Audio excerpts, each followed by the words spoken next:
அஸ்ஸலாமு அலைக்கும். Hi friends, இன்றைக்கி நாங்கள் ஃபீர்னி செய்ய போகிறோம். பால் 2 லிட்டர் பால் எடுத்துருக்குறேன். பாருங்கள், ஆவின் பால் 2 லிட்டர் பால். இந்த அரிசி நான் இந்த மாதிரி மிக்சியில் போட்டு அடித்து வச்சுருக்கிறேன்.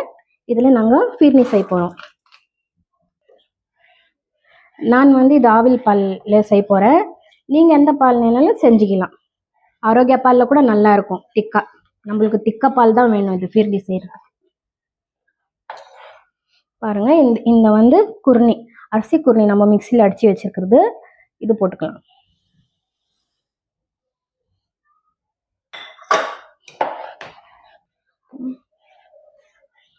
நல்லா கிண்டணும். இது பாலில் போட்டுட்டு நல்லா அரிசி நல்லா பாருங்கள், ஜவ்வரிசி போட போகிறோம். ஒரு கரண்டி ஜவ்வரிசி போட்டாச்சு. கழுவி போடணும். ஸ்வீட்டுக்கு நல்லா இருக்கும் ஜவ்வரிசி போட்டால். கிண்டினே இருக்கணும், கீழே அடி பிடிக்காம கிண்டினே இருக்கணும். அப்போ தான் நல்லா இருக்கும். கையை விடாமல் கிண்டணும். ஸ்வீட் அப்போ தான் டேஸ்ட்டு கொடுக்கும். கிண்டினே இருந்தால் தான் நல்லா. பாருங்கள், இந்த மாதிரி நல்லா வரணும். நம்ம இந்த ஸ்டேஜுக்கு வரணும். அரிசி பாருங்கள், நல்லா இப்படி பண்ணால் இந்த ஸ்டேஜுக்கு வரணும்.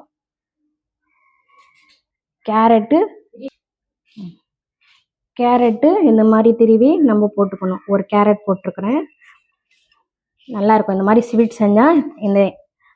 நல்லாயிருக்கும் ஸ்வீட். இது ஃபீர்னி, நாங்கள் ஃபீர்னி சொல்லுவோம். நீங்கள் என்ன சொல்கிறதே நீங்கள் கமெண்ட்டில் சொல்லுங்கள். பாருங்கள், இந்த ஸ்டேஜில் வந்துருச்சு. நல்லா திக்னஸாக வந்துருச்சு. பாலும் கேரட்டு ஜவ்வரிசி எல்லாம் சேர்ந்து நல்லா கொதிக்கணும். ஒரு 10 நிமிஷம் அப்புறம் தான் சர்க்கரை போடணும். இப்போ இந்த சுகர் நம்ம ஆட் பண்ணிக்கலாம். நீங்கள் சுகர் எவ்வளோ வேணுமோ போட்டுக்கலாம். நான் 1/2 கிலோ போட போகிறேன். பாருங்க, நான் கண்டென்ஸ் மில்க் கூட போடுறேன். கண்டென்ஸ் மில்க் கூட நீங்கள் ஆட் பண்ணிக்கலாம். நான் ஒரு கரண்டி போட போகிறேன். பாருங்கள், ஒரு கரண்டி போட்டாச்சு.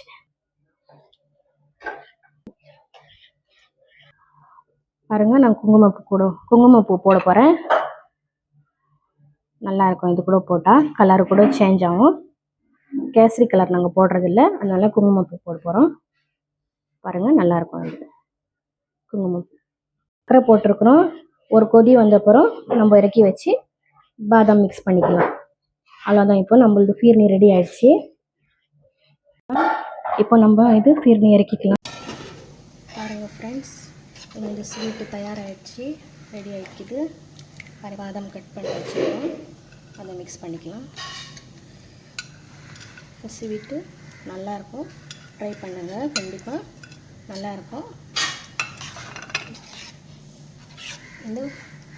இந்த ஃபீர்னி பிடிச்சிருந்தா ஸ்வீட்டு லைக் பண்ணுங்கள், ஷேர் பண்ணுங்கள், கமெண்ட் பண்ணுங்கள். பாய்.